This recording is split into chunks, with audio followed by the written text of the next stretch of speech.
Hello everyone, and welcome back to another video. My name's Nathan, and this is going to be the second instalment of my Advent of Code series. If you're unfamiliar with what the Advent of Code is, I do give a brief description of what it's all about in my previous video, so go ahead and check that out if you haven't done so already. With that said, we're going to go ahead and dive straight into the challenge for day 2. So day 2 is all based around a game of rock, paper, scissors. We've basically got an opponent who plays either A, B or C, which corresponds to rock, paper and scissors respectively. And we've been given a strategy by a very helpful elf, which ensures that we don't arouse suspicion by winning every time. So you can see here the elf tells us what to play each round, and they're denoted by X, Y and Z, which again equals rock, paper and scissors respectively. So what we have to do is each line here represents a round, so A versus Y, B versus X, C versus Z, and so on. Our actual input is obviously a lot bigger. So what we have to do is go through each line or each round, work out who's won, and also what we've played, rock, paper or scissors. And we do that because we get 0 points if we lose, we get 3 if the round is a draw, and if we win, we get 6 points. There's also some bonus points, which are applied regardless of the outcome. So even if we lose, we get 1 point if we play a rock, 2 for paper, and 3 for scissors. And at the end of the part 1, all we have to do is sum up how many points we've got across all of the rounds. So if we go ahead and jump into Ultrix, much like my first video, the first couple of tools are literally just bringing the data in. They're not, tackling the challenge. So you can see here after the download tool, we've just got all of our data in a single cell, which is obviously not good. We want all of these split out onto a line each. So all I've done is use the text to columns tool with a new line as the delimiter, and I've split those to rows.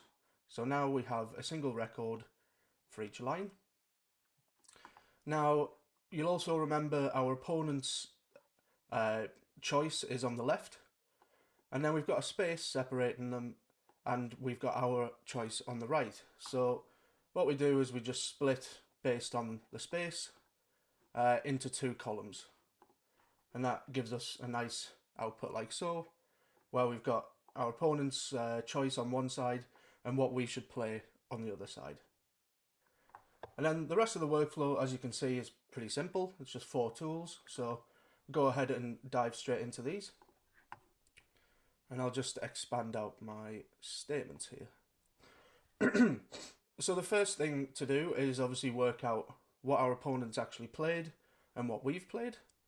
This isn't actually necessary. We could obviously just evaluate A versus X and so on, but just to make it easier to follow whilst I was working through the challenge, I decided to actually assign the sort of genuine rock, paper or scissor value.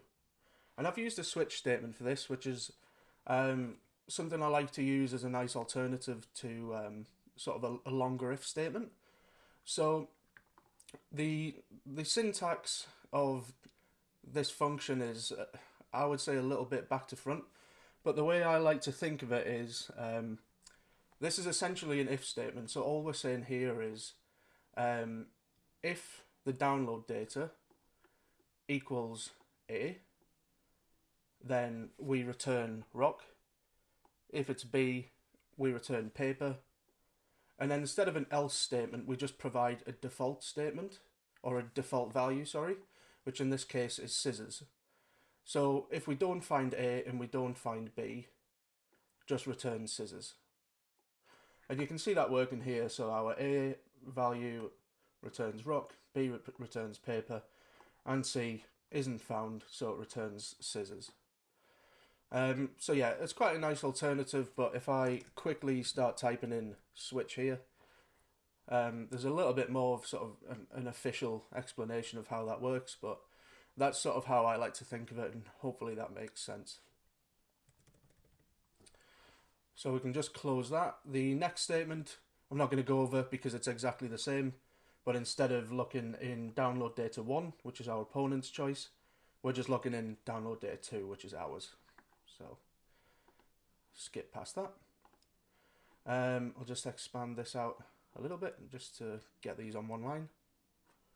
And I've got the face cam here, so I'll bring these up a little bit.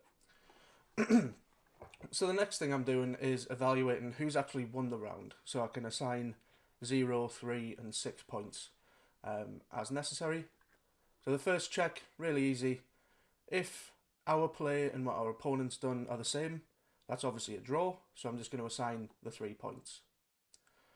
Now, if that doesn't happen, then we've got one of two choices. We either win or we lose if we don't draw. So I'm going to start off by evaluating all of the winning possibilities, which is all these sort of this block of else ifs here. So the first possibility we have is if we play scissors and our opponent doesn't play rock, which is the only thing that beats scissors in rock, paper, scissors, then we obviously win, so we get 6 points. And I've just done the same for the other two. So if we play rock, the only thing that beats it is paper, so if our opponent doesn't play that, then we won. And the exact same thing for the last one. If we play paper, the only thing that beats it is scissors, so we get 6 points if our opponent doesn't choose that. And if a draw isn't satisfied and a win isn't satisfied, then that means we've lost. So we just finish off with else 0. And that's our points based on the outcome of the round. But as you'll remember, I did mention that there's sort of these bonus points, or I guess mandatory points, that regardless of the outcome are applied every round. So even if we lose and we're currently on 0 points, if we've played rock, then we still get 1 point. If we played paper, then we get 2. And if we play scissors, we get 3. So they just get added on to whatever the outcome of the round is.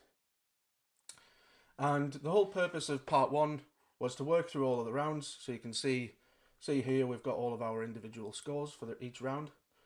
But the purpose was to aggregate these up and figure out our grand total after all of the rounds have finished.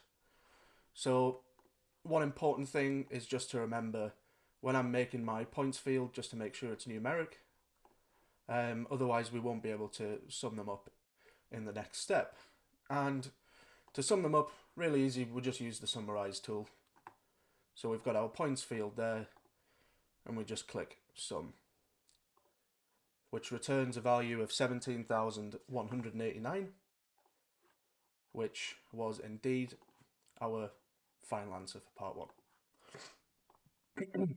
Now, part 2 is, again, quite simple, but just a little bit of a rework, I guess. So this time, we've still got our opponent's turn on the left, so A, B, and C. But on the right-hand side, instead of denoting what we actually play that round, the X, Y, and Z values indicate whether it's a win, a loss, or a draw. So X means we lose, Y means we draw, and Z means that we win. So again, we just need to figure out the outcome of the round,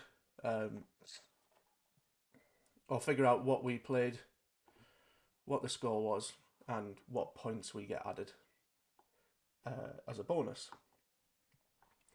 So I'm just going to hop into the next formula tool that I've used for part 2, sorry. And it's quite similar really. All we've done is added like an extra expression here just to work out what we must have played based on our opponent's turn and the outcome. So perhaps the easiest one to evaluate is Y, because that indicates that the round's been a draw. And obviously if the round's been a draw, then we just want to assign ourselves whatever our opponent's played. Yeah, because it's a tie. And then we move on to evaluating all of our potential losses. So if there's an X in the right hand column, then that means we've lost. So I've nested an if statement here, which basically just dives down another level. So if this check is satisfied, i.e. is download data to X, have we lost? If that is satisfied, then we dive a level deeper to figure out what we've actually played to lose. So, diving deeper into this sort of next layer of if statement, we know we've lost, so if our opponent has played rock, then rock beats scissors, so we must have played scissors. If likewise, if our opponent's played paper, then paper beats rock, so we must have played rock. And then we can finish off with a simple else, because if we've not played scissors and we've not played rock, that means we must have played paper.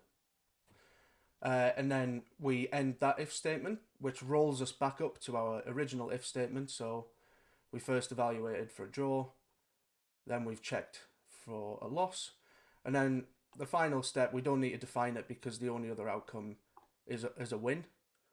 So then we dive again into a sort of a next level of if statement. So if we have won and our opponent's played rock, then paper beats rock, so that means we must have played paper.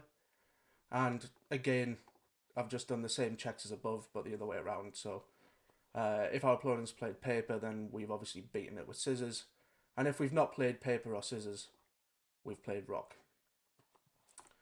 So that's sort of the end of that check. That returns what we've actually played in that round. And then the next two steps are really simple. So again, same as before, if we lose, we get 0 points. If we draw, we get 3 points. And if we win, we get 6 points. So this is really easy because now our X, Y, and Z values indicate win, loss, or draw. So that's a really simple check. The reason we needed this first statement now is to work out what we've played so that we can add the sort of the correct bonus points, if you remember before. So exact same as part one. If we've played rock, we get 1 extra point. If we've played paper, we get 2.